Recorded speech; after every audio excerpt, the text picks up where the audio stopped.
संध्याकाळचे 7:30 होत आहेत. ऐकूया शेतकरी बंधूंसाठी कार्यक्रम किसान वाणी.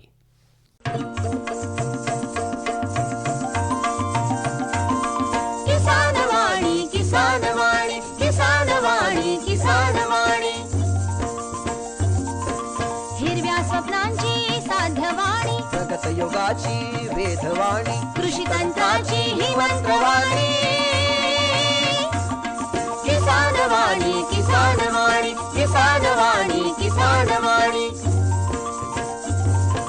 सफल शेतीची भाष्यवाणी, पेरन काढन सांगे वाणी, शेती सुखाची आधारवाणी. किसान वाणी, किसान वाणी, किसान वाणी, किसान वाणी, किसान वाणी, किसान वाणी, किसान वाणी, किसान वाणी, किसान वाणी, किसान वाणी, किसान वाणी, किसान वाणी, किसान वाणी, किसान वाणी, किसान वाणी, किसान वाणी, किसान वाणी, किसान वाणी. भारत सरकारच्या कृषी आणि शेतकरी कल्याण मंत्रालयाच्या वतीने प्रायोजित किसान वाणी कार्यक्रमात सादर करते सूरज गोळे यांच्यासह मी किशोर कुकडे आणि मी संपदा ढोके. आपलं स्वागत करतो. नमस्कार. तर किशोर, काय काय ऐकवणार आहोत आपण आपल्या शेतकरी बंधूंना आज कार्यक्रमामध्ये? शेतकरी बंधूंनो, कार्यक्रमात आज आपण ऐकणार आहात फोन इन कार्यक्रम, प्रश्न तुमचे उत्तर आमचे. विषय अतिसघन कापूस लागवड. सहभागी तज्ज्ञ डॉक्टर संजय काकडे, कापूस कृषी विद्यावेत्ता, डॉक्टर पंजाबराव देशमुख कृषी विद्यापीठ अकोला. अरे वा.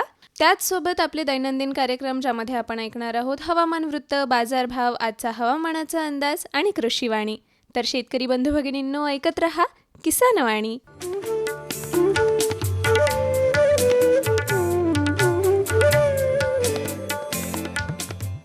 किशोर, मला वाटतं शेतकरी बंधू भगिनींना कार्यक्रमाच्या सुरुवातीलाच हवामानाचा अंदाज जाणून घ्यायला आवडेल. नक्कीच.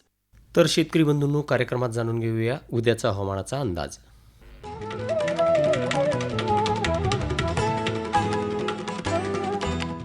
उद्याचं कमाल तापमान 39.9 अंश सेल्सिअस, किमान तापमान 28.4 अंश सेल्सिअस राहू शकते. सकाळची सापेक्ष आर्द्रता 72%, तर दुपारची सापेक्ष आर्द्रता ही 32% राहू शकते. हवेचा ताशी वेग आताशी 22.3 मिलीमीटर राहू शकतो. आकाश अंशतः ढगाळ राहण्याची शक्यता आहे. आत्ताच आपण ग्रामीण कृषी मौसम सेवा, डॉक्टर पंजाबराव देशमुख कृषी विद्यापीठ अकोला आणि भारत मौसम विभाग यांच्याकडून प्राप्त उद्याचा हवामानाचा अंदाज जाणून घेतलात. अरे अरे अरे क्या कर रहा है? इधर इधर इधर हम बोल रहे हैं तेरे बीजू का. पुतला बोल रहा है? हाँ, पक्षियों से तो हम खेत को बचा लेते हैं, पर इन घातक रसायनों से कैसे बचाएं? मतलब? देख बेटा, तू जो ये अंधाधुंध रसायन मिलाता है ना, मिट्टी की सेहत बिगड़ने लगी है. और जब माटी ही कमजोर पड़ जाएगी तो उपज कैसे सेहतमंद होगी? अरे पहले ऐसा नहीं था. पूछना अपने बड़े बुजुर्गों से, कैसे फसल लहलहाती थी, शुद्धता झलकती थी. हाँ, माटी भी तंदुरुस्त और लोग भी. अरे अब पहली वाली बात कहाँ? पर अब तो सब यही डाले हैं. सब नहीं, आज भी लाखों जागरूक किसान परंपरागत विधि से फसल उगा रहे हैं. खर्चा कम और उपज की कीमत भी बेहतर पा रहे हैं. सच है? रे बेटे, एक्सपीरियंस से बता रहे हैं. धूप में बाल सफेद नहीं किए हैं. हाँ. ठीक है भाई, मैं भी आज से जैविक खेती शुरू करूंगा. माटी से प्रेम की परंपरा है, परंपरागत खेती. संपदा, आता वेळ झाली आहे आपल्या कृषीवाणीची. शेतकरी बंधू भगिनींनो, नमस्कार. ऐकूया कृषीवाणी. मंडळी, कृषीवाणीमध्ये आज आपला विषय आहे कपाशी पिकातील रासायनिक तण नियंत्रण, ज्याबद्दल आपल्याला माहिती प्राप्त झालेली आहे डॉक्टर पंजाबराव देशमुख कृषी विद्यापीठ अकोला यांच्याकडून. तर मंडळी, सध्याचा शेतकऱ्यांचा कल हा रासायनिक तण नियंत्रणाकडे खूप असून मजुरांची उपलब्धता नसल्यास रासायनिक तण नियंत्रण सोयीचे ठरते. कापूस पिकात उगवणपूर्व तसेच उगवण पश्चात तणनाशकांचा वापर करून कमी खर्चात तणांचा प्रादुर्भाव कमी करता येऊ शकतो. उगवणपूर्व तणनाशकांची खूप कमी शेतकरी कापूस पीक पेरणीनंतर फवारणी करतात, कारण त्यावेळी पेरणी करण्यास प्राधान्य देण्यात येते आणि यावेळी सर्व मजूर पेरणीच्या कामात व्यस्त असतात. कापूस हे जास्त कालावधीचे पीक असून मजुरांची उपलब्धता नसणे तसेच सततचा पाऊस इत्यादी कारणांमुळे खुरपणी आणि डवरणी ही आंतरमशागतीची कामे करणे शक्य होत नसल्यास कापूस पिकात विविध उगवण पश्चात तणनाशकांचा वापर करून तणांचा बंदोबस्त करता येऊ शकतो आणि बहुतांशी शेतकऱ्यांचा कल हा उगवण पश्चात तणनाशके वापरण्यावर असतो. गरज भासल्यास शिफारस केलेल्या उगवण पश्चात तणनाशकांचा योग्य वेळी आणि योग्य प्रमाणातच वापर करावा. तर शेतकरी बंधू भगिनींनो, आताच आपण कृषीवाणीमध्ये जाणून घेतली कपाशी पिकात रासायनिक तणनियंत्रण याविषयी माहिती, जी आपल्याला प्राप्त झाली होती डॉक्टर पंजाबराव देशमुख कृषी विद्यापीठ अकोला यांच्याकडून. सर्वोत्कृष्ट शेतकऱ्याचा पुरस्कार मिळाला आहे हरीला. हरी आता आपल्या सर्वांना सांगतील आपल्या यशाचं रहस्य. माझ्या शेतकरी बंधू आणि भगिनींनो, आपणही आपल्या शेतात चांगलं पीक घेऊ शकता. ते कसं? बस जेव्हा काही समस्या असेल तेव्हा लगेच लावा हा नंबर 1800-180-1551. हा कोणाचा नंबर आहे भाऊ? शेतकरी कॉल सेंटरचा, जिथे तज्ञ आपल्याला शेतीच्या समस्येवर तोडगा सांगतील लगेच. अहो भाऊ, तज्ञ सारा वेळ थोडाच मिळणार आहे. नक्की मिळेल हो भाऊ. वर्षाचे 365 दिवस मिळेल, ते देखील सकाळी 6 ते रात्री 10 वाजेपर्यंत. पण भाऊ, जास्त वेळ बोलू तर पैसे खूप लागतील. अजिबात पैसे नाहीत. मोबाईलनं किंवा दुसऱ्या फोननं शेतकरी कॉल सेंटरला मोफत कॉल करा. सल्ल्याचेही पैसे नाहीत. 16 आणि खरं.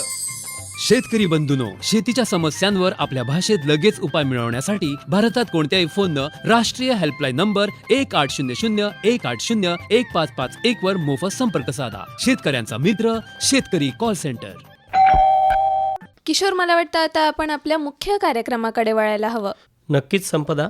तर शेतकरी बंधूंनो, कार्यक्रमात यानंतर ऐकूया फोन इन कार्यक्रम प्रश्न तुमचे उत्तर आमचे. विषय आहे अतिसघन कापूस लागवड आणि सहभागी तज्ज्ञ डॉक्टर संजय काकडे, कापूस कृषी विद्यावेत्ता, कापूस संशोधन केंद्र, डॉक्टर पंजाबराव देशमुख कृषी विद्यापीठ अकोला. निवेदन आहे किशोर कुकडे यांचं. शेतकरी बंधूंनो, हा खरीप आपल्या समोर येऊ घातलेला आहे आणि याच दृष्टीनं आपल्या जिल्ह्यातील अतिशय महत्त्वाचं पीक म्हणजे कापूस.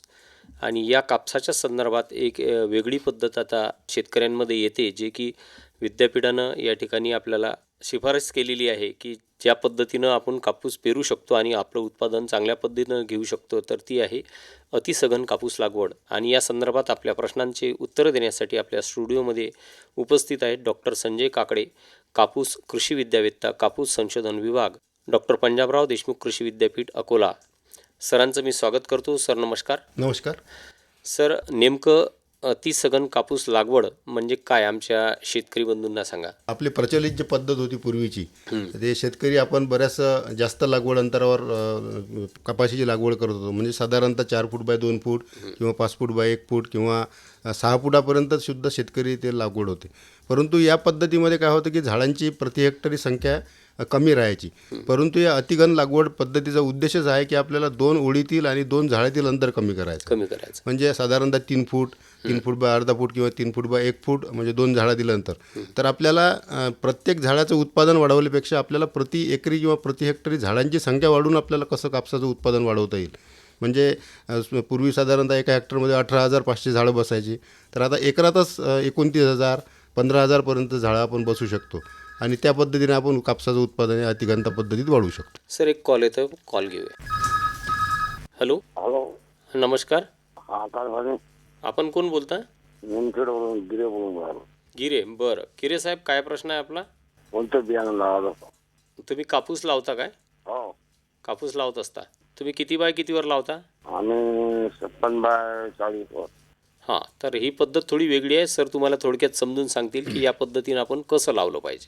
तर नमस्कार गिरीजी, चांगला प्रश्न आहे. आपला जो 56चा सोया जो आपण म्हणतो आपल्या शेतकऱ्यांच्या भाषेत, तर हे साधारणतः 4.5 ते 5 फूट आपल्या 2 ओळीतील अंतर या साधारणतः 56च्या सोयामध्ये येते.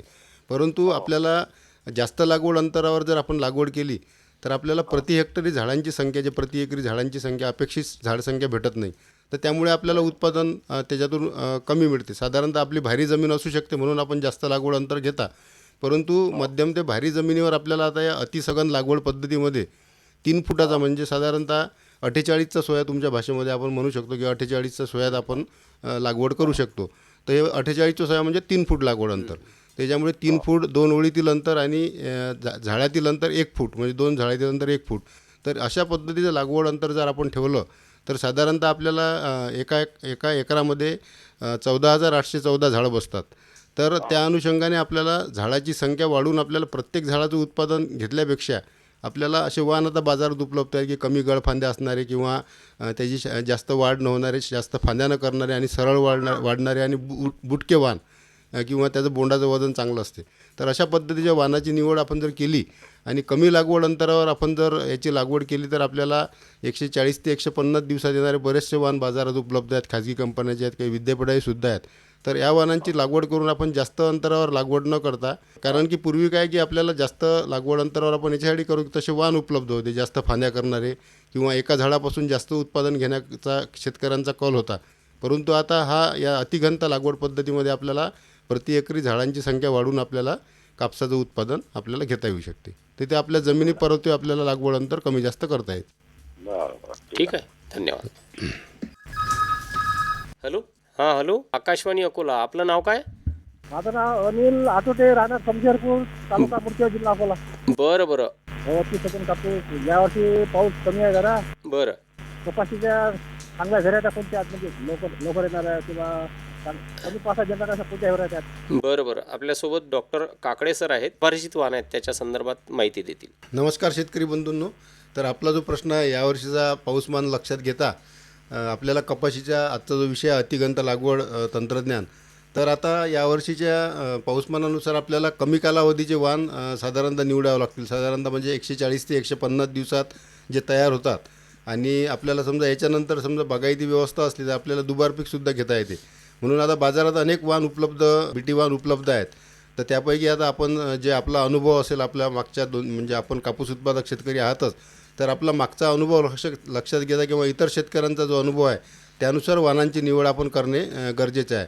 मुख्यतः सांगायचं झाल्यास की आपल्याला अतिघनता लागवड पद्धतीमध्ये प्रामुख्याने लवकर येणारे वाणाची निवड आपण करायला पाहिजे. म्हणजे लहान बुटके, नंतर मध्यम उंचीचे वाण आणि बोंडाचं जास्त वजन असणारे वाण आपण जर निवडले आणि बाजारात असे बरेचसे आता बाजारात 500-700 वाण उपलब्ध आहेत, त्यापैकी आपण आपला अनुभव आणि इतर शेतकऱ्यांचा अनुभव लक्षात घेता जर वाणांची निवड केली तर आपल्याला निश्चितच कापसाचं उत्पादन चांगलं या वाणांपासून मिळू शकतं. राशीचे स्वीप वगैरे चांगले आहेत. ही कमी कालावधीचा वाण आहे, 140 ते 50 दिवसाचा, आणि त्याच्यावरती रस शोषक करणाऱ्या किडी पण कमी येतात. त्यामुळे तो वाण जरी निवडला आणि त्याच्यासारखे बरेचसे वाण, चांगले वाण उपलब्ध आहेत, तर त्यापैकी कुठलाही वाण आपण निवडू शकतो. आपल्याला पुन्हा फोन येतोय, आपण फोन घेऊया.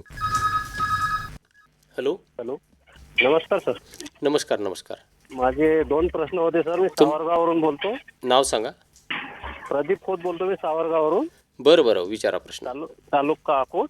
बरं. यावर्षी हवामान खात्याने पाऊस कमी सांगितलेला आहे. तसा बरं. सरी पद्धतनं पेरायचं, अतिघन पद्धतनं आपली अतिघन समजा हे जी लागवड आहे बरोबर की वरंबा पद्धतीवर पेरायची, फायदा कोण्या याच्यातून होईल असं वाटतं? बरं. आपल्यासोबत डॉक्टर काकडे सर आहेत, ते आपल्याला आपल्या प्रश्नाचं उत्तर देतात. तर आपला जो प्रश्न आहे अतिशय चांगला प्रश्न, यावर्षीचा जो हंगाम आहे त्याला अनुसरून आपण प्रश्न विचारलेला आहे. तर आपली यावर्षीचा हंगाम जर लक्षात घेता, आता 16 जून आलेले, अजून पावसाला सुरुवात झाली नाही. त्यामुळे यावर्षी जर पावसाचं प्रमाण कमी राहिलं तर आपण जर सोयाबीनमध्ये BBFवर लागवड करतो ट्रॅक्टरच्या सहाय्याने, मोठ्या BBFवर समजा 4 ओळी किंवा 5 ओळी पेरतो. तसेच कपाशीचं सुद्धा रुंद वरंबा सरी पद्धतीवर लागवड जर आपण केली, समजा बेड करून त्याच्यावर 2-3 फुटात लागवड अंतरात 2 जर ओळी लावल्या तर आपल्याला निश्चितच त्या सरीमधून जर जास्त पाणी आलं तरी निघून जाईल आणि कमी पाणी आलं तरी हा जो वरंबा तयार होतो त्याच्यामध्ये ओलाव्याचं प्रमाण टिकून राहून आपल्याला पुढच्या कालावधीत जेव्हा पावसाचा दीर्घ कालावधीत म्हणजे खंड पडण्याची शक्यता यावर्षी नाकारता येत नाही, जसा अल निनोचा इफेक्ट यावर्षी सांगतो आहे. तर त्या अनुषंगाने आपण जर रुंद वरंबा सरी पद्धतीनं जर या अतिघनता लागवड पद्धतीची जर लागवड आपण केली तर निश्चितच आपल्याला कमी पावसात आणि जास्त जरी पाणी आलं तरी त्या सरीद्वारे ते निघून जाईल. म्हणून दोन्ही याच्यामध्ये परिस्थितीमध्ये आपल्याला या पद्धतीचा फायदा होऊ शकतो. म्हणून रुंद वरंबा सरी पद्धतीची लागवड आपल्या विद्यापीठाही सुद्धा मागच्या वर्षी आपण शिफारस दिलेली आहे की रुंद वरंबा सरी पद्धतीवर लागवड केली तर कापसाचे साधारणतः 20 ते 22% उत्पादनात वाढ आपल्याला आढळून आलेली आहे. त्यामुळे हे पद्धत आपण वापरू शकतो. अवलंब आहे. ठीक आहे, धन्यवाद सर. धन्यवाद. हॅलो, नमस्कार. नमस्कार. हा कार्यक्रम आहे प्रश्न तुमचे उत्तर आमचे, आकाशवाणीचा कार्यक्रम आहे आणि आजचा विषय आहे अतिसघन कापूस लागवड. आपलं नाव काय? अच्छा, मी मंगरुळपीर वाशिमवरून गोपाल हिराळे बोलतो. बरं. काय प्रश्न आहे आपला, विचारा. सर नमस्कार. हां नमस्कार. तर अलीकडे आपण आपल्या शेतामध्ये कापूस पेरतो आहोत. हां. भुईमुग आहे किंवा मूग आहे अशा इतर जी पिकं आहेत ते आपण उन्हाळी पीक घेऊ शकतो, हिवाळी पीक घेऊ शकतो.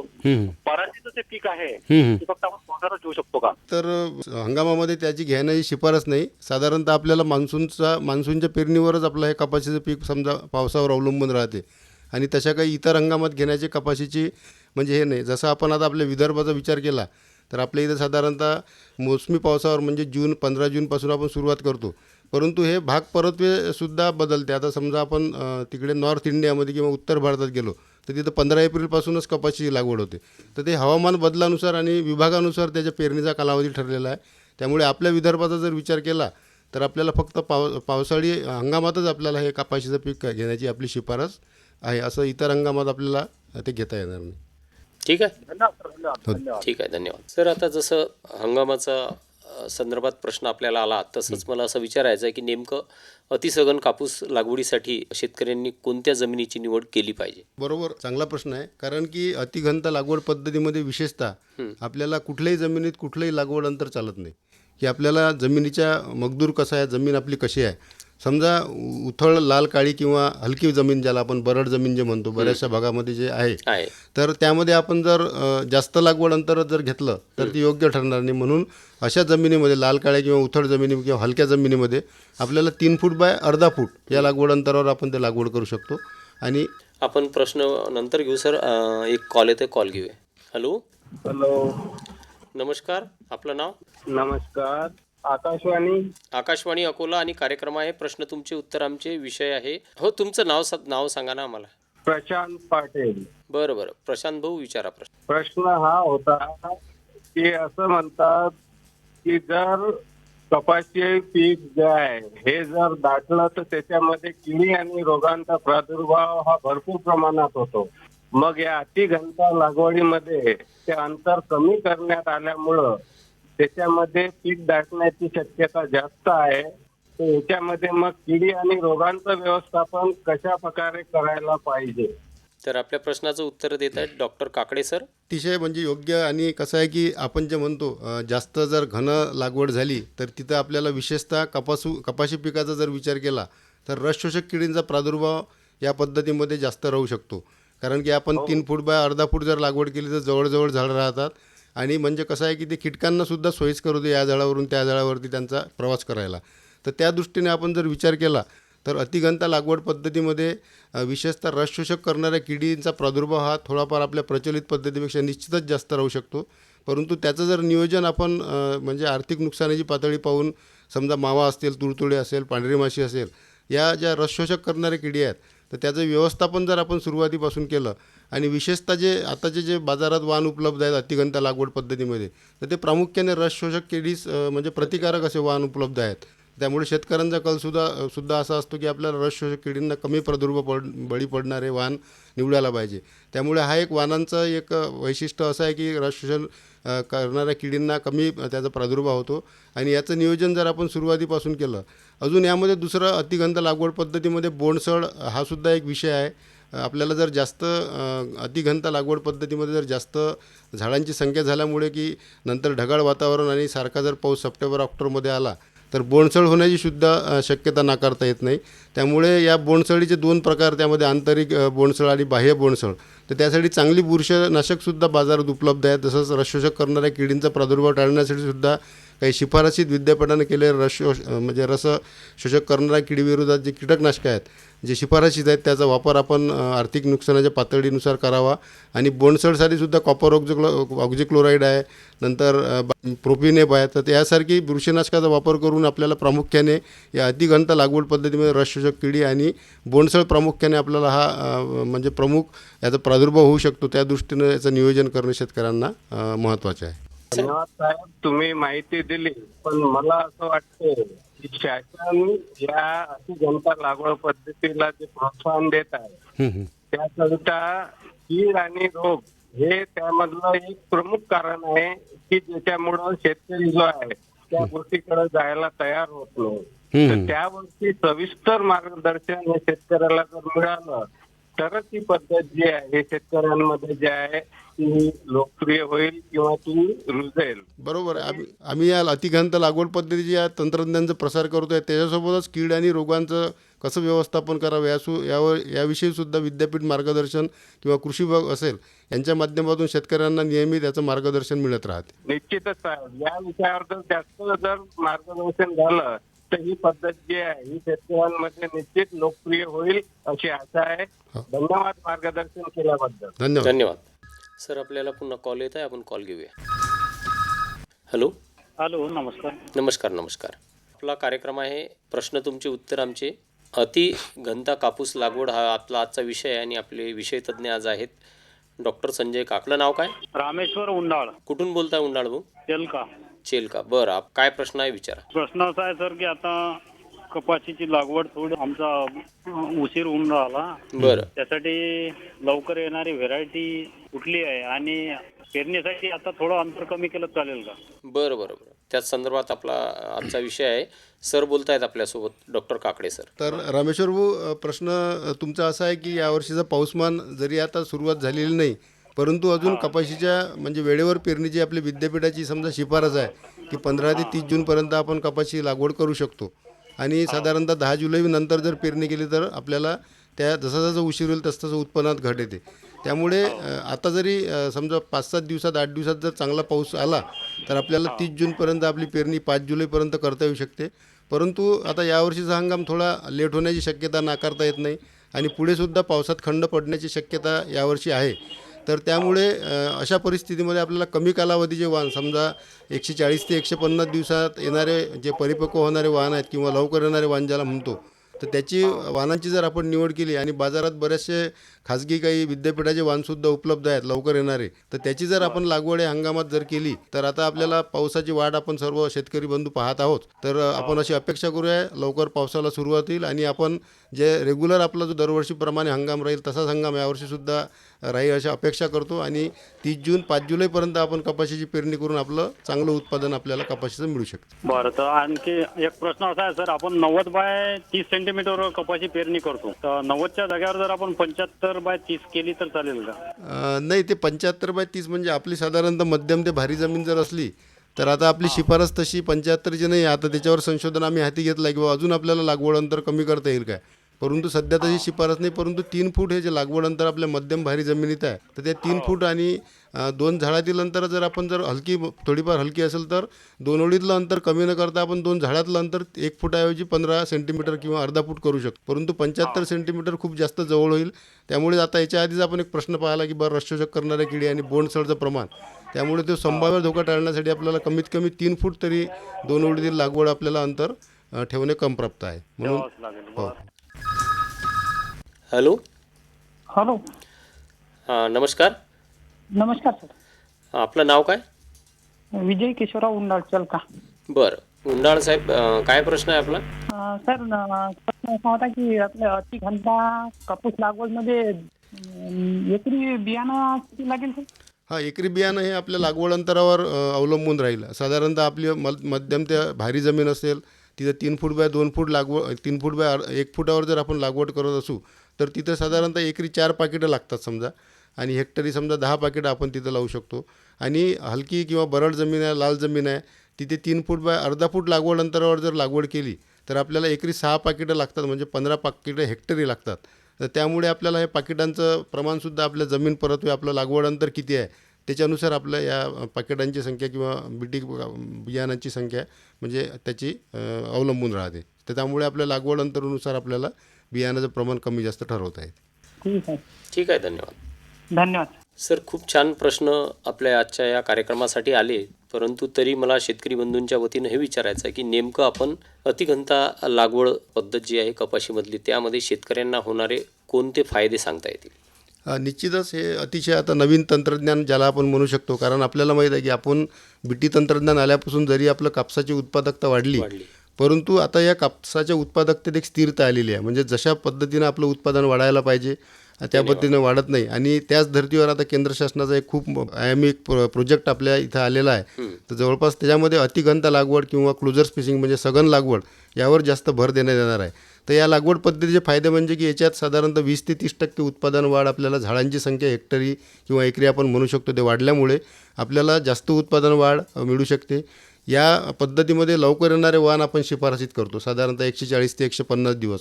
तर या पद्धतीमुळे आपण लवकर येणारे वाण लावल्यामुळे आपल्याला ज्या शेतकऱ्यांकडे मर्यादित सिंचनाची ओलिताची सोय आहे, तर तिथे शेतकरी जवस आहे, गहू, हरभरा किंवा कांदा यासारखी दुबार पीक पद्धतीसुद्धा त्यामध्ये शेतकरी घेऊ शकतात आणि आपलं आर्थिक मिळकत जे आहे ते प्रति हेक्टरी वाढू शकतो. त्यानंतर अतिघनता लागवड पद्धतीचा अतिशय महत्त्वाचा फायदा म्हणजे मला सांगावासा वाटतो की आता बऱ्याच शेतकरी विचारतात बोंडअळी, गुलाबी बोंडअळीचा प्रादुर्भाव. तर या लागवड पद्धतीमध्ये आपल्याला जे लवकर येणारे वाण आपण लावतो त्यामुळे नोव्हेंबर-डिसेंबरच्या आतच याचं 2 ते 3 वेचण्या पूर्ण आपल्या होऊ शकतात, आपण लवकर लावणारे वाण याच्यामध्ये लावतो. त्यामुळे जे एस्केप मेकॅनिझम आपण त्याला म्हणू शकतो की बोंडअळीपासून सुटका या पद्धतीमध्ये आपण करून घेऊ शकतो. तर त्या अनुषंगाने हे काही महत्त्वाचे मुद्दे आहेत. आणि याच्यामध्ये कापूसाची जास्त उत्पादकता निश्चितच आपल्याला 20 ते 25% वर आपल्याला प्रयोगांती किंवा आपले जे बरेचसे डेमॉन्स्ट्रेशन झालेले आहेत तर त्यामधून माध्यमातून आपण सिद्धसुद्धा केला की या पद्धतीमध्ये शेतकऱ्यांना चांगली आर्थिक मिळकत याच्यामधून मिळू शकते. त्यामुळे हे असे चांगले फायदे या अतिघनता लागवड पद्धतीत आपल्याला मिळू शकतात. सर, आजचा जो अतिघनता लागवड संदर्भात आपण प्रश्न तुमचे उत्तर आमचे हा कार्यक्रम घेतला, अतिशय यशस्वीरित्या हा कार्यक्रम आपला पार पडला. कारण आपल्याला शेतकरी बंधूंनी प्रश्न विचारले, त्याचं आपण या ठिकाणी येऊन निराकरण केलं. त्याबद्दल आकाशवाणी आणि आमच्या शेतकरी श्रोत्यांतर्फे मी आपले आभार मानतो. धन्यवाद. धन्यवाद. आत्ताच आपण अतिसघन कापूस लागवड याविषयी फोन इन कार्यक्रम प्रश्न तुमचे उत्तर आमचे ऐकलात. सहभागी तज्ज्ञ होते डॉक्टर संजय काकडे, कापूस कृषी विद्यावेत्ता, कापूस संशोधन केंद्र, डॉक्टर पंजाबराव देशमुख कृषी विद्यापीठ, अकोला.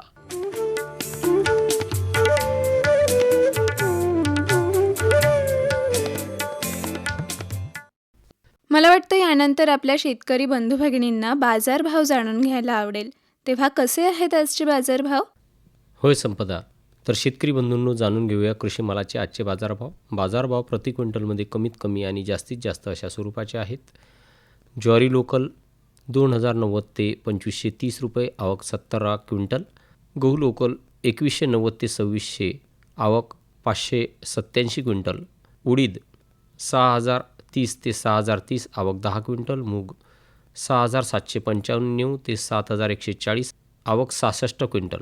तूर 7000 ते 8240, आवक 1354 क्विंटल. हरभरा 5000 ते 6065, आवक 698 क्विंटल. तीळ 8500 ते 11375, आवक 39 क्विंटल. मोहरी 7500 ते 7500, आवक 1 क्विंटल. सोयाबीन 6200 ते 7150, आवक 740 क्विंटल. आणि चिया 17750 ते 19400, आवक 118 क्विंटल. आत्ताच आपण कृषी उत्पन्न बाजार समिती अकोला यांच्याकडून प्राप्त कृषी मालाचे आजचे बाजारभाव जाणून घेतलेत.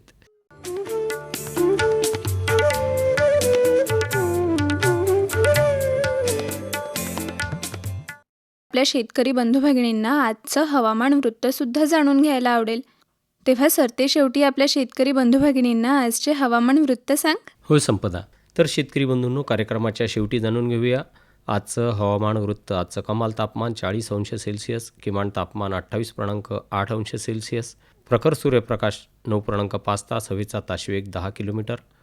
सकाळची सापेक्ष आर्द्रता 58%, तर दुपारची सापेक्ष आर्द्रता 32%, बाष्पीभवनाचा वेग 11 मिलीमीटर. कालचा पाऊस 0 मिलीमीटर आणि आजपर्यंतचा एकूण पाऊस हा 3.2 मिलीमीटर एवढा नोंदवला गेला. आत्ताच आपण हवामानशास्त्र विभाग डॉक्टर पंजाबराव देशमुख कृषी विद्यापीठ अकोला यांच्याकडून प्राप्त हवामान वृत्त जाणून घेतलं. आणि आजच्या हवामान वृत्तासोबतच आपल्या आजच्या किसान वाणीची वेळ संपलेली आहे. तेव्हा मला किशोर कुकडेला आणि संपदा ढोकेला निरोप द्या. नमस्कार.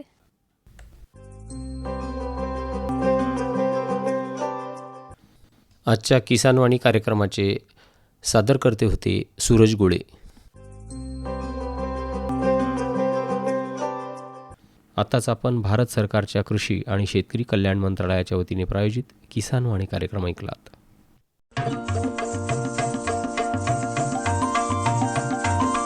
किसान वाणी, किसान वाणी,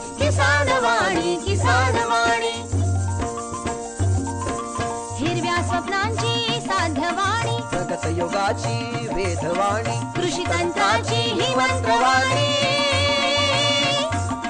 किसान वाणी किसान वाणी किसान वाणी किसान वाणी